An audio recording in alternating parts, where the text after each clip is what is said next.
మొట్టమొదటి factory outlet మన Mukunda jewellers లో అన్ని జ్యువెలరీపై ఉన్న వ్యాట్ కేవలం 2 to 12% మాత్రమే. No making charges. విచ్చేయండి ముకుందా జ్యువెలర్స్. మా నూతన బ్రాంచెస్ ప్రారంభం అతి త్వరలో జూబ్లీ హిల్స్ మరియు వైజాగ్.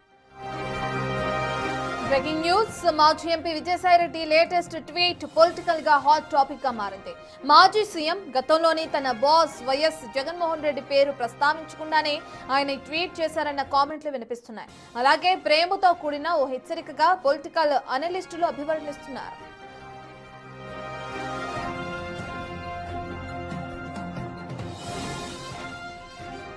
అసలు విజయసాయిరెడ్డి తన ట్వీట్ లో ఏమన్నారో ఓసారి చూస్తే, అమ్ముడు పోయిన కోటరీల మధ్య బందేలుగా ఉన్న ఓ ప్రజా నాయకులారా ఆలోచించుకోండి అని ఎక్స్ వేదికగా రాసుకొచ్చారు.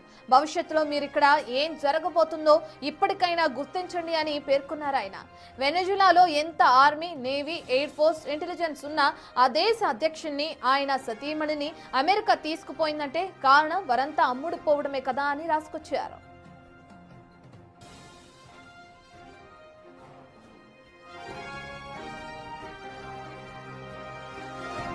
ఏపీ లిక్కర్ కేసులో ఈ నెల 22న విచారణకు రావాలంటూ విజయసాయిరెడ్డికి ఈడీ నోటీసులు ఇచ్చింది.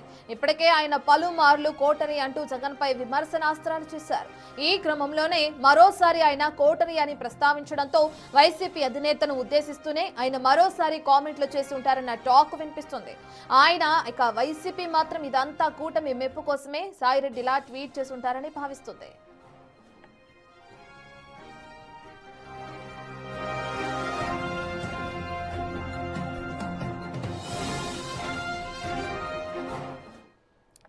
మాజీ ఎంపీ విజయసాయిరెడ్డి చేసిన ట్వీట్ మనం చూస్తున్నాం. ఇప్పుడే ఇది పొలిటికల్ హాట్ టాపిక్ గా మారిందని చెప్పుకోవచ్చు.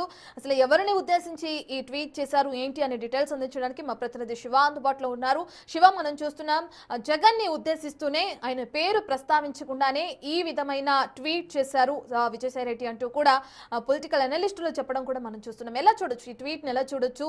ఏం హెచ్చరికలు జారీ చేసే క్రమంలో ఈ ట్వీట్ చేశారు విజయసాయిరెడ్డి అనుకోవచ్చు అంటారు శివ?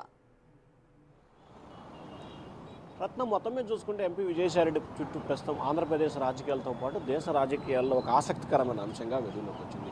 ఎంపీ విజయసాయిరెడ్డి అమ్ముడుపోయిన నాయకుల్లారా అంటూ మొదలుపెట్టి వెనిజులాను ఉద్దేశించి కూడా ఆయన చేసిన కామెంట్స్, ఆయన ట్వీట్లో చేసిన కామెంట్స్ ప్రస్తుతం సంచలనంగా మారినాయి.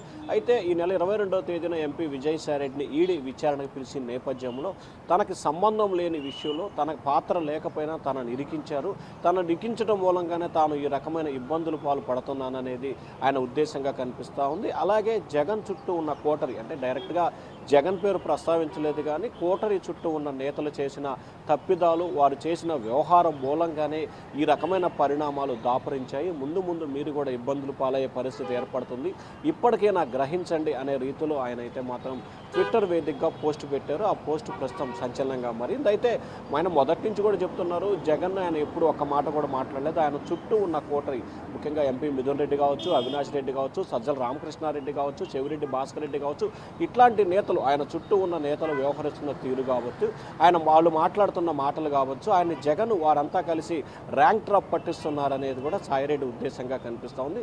సో ఈ నేపథ్యంలోనే విజయసాయిరెడ్డిని ఈడీ విచారణకు పిలిచడం, ఆ తర్వాత వెనువెంటనే మిథున్ రెడ్డిని కూడా మరొక రోజు విచారణకు పిలవటం. సో టోటల్గా మీరు చేసిన తప్పిదాల మూలంగా జగన్తో పాటు నాలాంటి వాళ్ళు కూడా ఇబ్బందులు పాలు పడుతున్న పరిస్థితి కనిపిస్తూ ఉంది. సో భవిష్యత్తులో మీరు కూడా ఇబ్బందులు పడక తప్పదు అనే హెచ్చరికని జారీ చేశారు. సో ఆయన చేసిన హెచ్చరిక, ఇప్పుడు చెవిరెడ్డి భాస్కర్ రెడ్డి అయితే ప్రస్తుతం ఆయన లిక్కర్ కేసులో ఉన్నారు, మిథున్ రెడ్డి కూడా లిక్కర్ కేసులో ఉన్న పరిస్థితి కనిపిస్తూ ఉంది, పెద్దిరెడ్డి రామచంద్రారెడ్డి అనేక కేసుల్లో ఇబ్బందులు పాలవుతున్న పరిస్థితి కనిపిస్తూ ఉంది, మరొకవైపు సజ్జల రామకృష్ణారెడ్డి ఆయన కుమారుడిపై అనేకమైన కేసులు ఏర్పడుతున్న పరిస్థితి కనిపిస్తుంది. కానీ సజ్జలుగానే ఆయన కుమారుడు గారు ఇప్పటివరకు కూడా అరెస్ట్ చేసిన దాఖలాలు, అలాగే విచారణ కూడా వచ్చిన దాఖలాలు చాలా తక్కువగా ఉన్నాయి. కేవలం తెలుగుదేశం పార్టీ కార్యాలయంగా మిగిలిన విషయాల్లో విచారణకు వచ్చారు. సో ఓవరాల్గా చూసుకుంటే మీరు చేసిన తప్పిదాల మూలంగానే ఈ వ్యవహారాలంతా జరుగుతున్నాయి, జగన్తో పాటు తనలాంటి వారిని మీరు ఇబ్బందులు పాలు చేస్తున్నారనే ఉద్దేశం వచ్చే రీతిలో ఆయన ట్వీట్ పెట్టినట్టు కూడా భావించాలి రత్న. శివ, ప్రధానంగా అమ్ముడు పోయిన కోటరీల మధ్య అంటూ కూడా ఆయన ట్వీట్ ని స్టార్ట్ చేయడం మనం చూస్తున్నాం. అమ్ముడు పోయారు అని అంటున్నారు, ఎవరిని ఉద్దేశించి చేశారు అనుకోవచ్చు. అయితే దీనికి సంబంధించి అటు వైసీపీ నుంచి కానీ ఇతరత్ర నేతలు ఎవరైనా స్పందించే అవకాశం ఉందా ట్వీట్ కి సంబంధించి? అంటే ఖచ్చితంగా అంటే ఇప్పుడు రకరకాల అంశాలు సోషల్ మీడియా వేదికగా కూడా ప్రచారాలు జరుగుతున్నాయి. సాయిరెడ్డి మనసులో మాట ఆయన ఎప్పుడు కూడా బయటికి పెట్టలేదు. రకరకాల అర్థాలు వచ్చే రీతిలో మాత్రమే ఆయన పోస్టులు పెడతారు. ముఖ్యంగా కోటరీలో ఉన్న నేతలు కొంతమంది అమ్ముడు పోయిన పరిస్థితి కనిపిస్తూ ఉందనేది ఆయన భావన కనిపిస్తుంది. సో కోటరీలో ఉన్న నేతలు ఎవరనేది ఇందాక మనం చెప్పుకున్నట్లు కీలకమైన నేతలు వైవి సుబ్బారెడ్డి కావచ్చు, పెద్దిరెడ్డి రామచంద్రారెడ్డి, సజ్జల రామకృష్ణారెడ్డి, చెవిరెడ్డి భాస్కర్ రెడ్డి లాంటి నేతలే వాళ్ళు కీలకమైన నేతలు. వారు కూడా ఆల్రెడీ కేసుల పరంగా ఇబ్బందులు పడుతున్నారు. వారిలోనే కొంతమంది అమ్ముడు పోయిన నేతలుగా కూడా ఆయన అభివర్ణించిన పరిస్థితి కనిపించింది. అయితే వీరిలో ఎవరు అమ్ముడు పోయారు, ఎవరు కూటమి ప్రభుత్వం నుంచి కేసుల నుంచి తప్పించుకున్నారు అనే అంశానికి సంబంధించి కూడా ప్రస్తుతం హాట్ టాపిక్గా మారింది.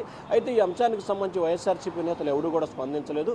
కానీ విజయసాయిరెడ్డి మాత్రం గత 5 సంవత్సరాల కాలంలో ఆయన చేసిన తప్పిదాలని కప్పిపుచ్చుకొని కూటమి మెప్పు పొందేందుకే విజయసాయిరెడ్డి ఈ రకంగా ప్రయత్నిస్తున్నారని చెప్పి వైఎస్ఆర్సీపీ అయితే ఒక ఆలోచనకు వచ్చిన పరిస్థితి కనిపిస్తోంది. ఒక విమర్శన అయితే వైఎస్ఆర్సీపీ చేస్తున్న పరిస్థితి కనిపిస్తోంది. కానీ విజయసాయిరెడ్డి అమ్ముడుపోయిన నేత ఎవరు అని చెప్పి మాత్రం డైరెక్ట్గా చెప్పలేని పరిస్థితి ఏర్పడింది. మరి ఆయన డైరెక్ట్గా చెబితే ఎవరనే క్లారిటీ వస్తుంది. మొత్తం మీద చూసుకుంటే ఆయన చుట్టూ ఉన్న ఈ 7-8 మంది నేతల్లో కొంతమంది నేతలు అమ్ముడుపోయారనేది ఆయన అభిప్రాయంగా కనిపిస్తూ ఉంది. రత్న.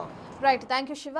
మనం చూస్తున్నాం ఇప్పటికే విజయసాయిరెడ్డి ట్వీట్ పొలిటికల్ హీట్ రేపుతుందని చెప్పుకోవచ్చు. అమ్ముడుపోయిన ప్రజా నాయకులాల అంటూ కూడా ఆయన ఏదైతే ట్వీట్ చేశారో దానికి సంబంధించిన క్లారిటీ వచ్చే అవకాశం కనిపిస్తుంది. ఎవరెవరు స్పందిస్తారో కూడా చూడాల్సిన అవకాశం ఉంది. ప్రధానంగా టీడీపీ మెప్పు కోసమే ఈ విధంగా ఆయన ట్వీట్స్ చేస్తున్నారన్న అంశాలు కూడా తెరపెక్కొస్తున్నాయి.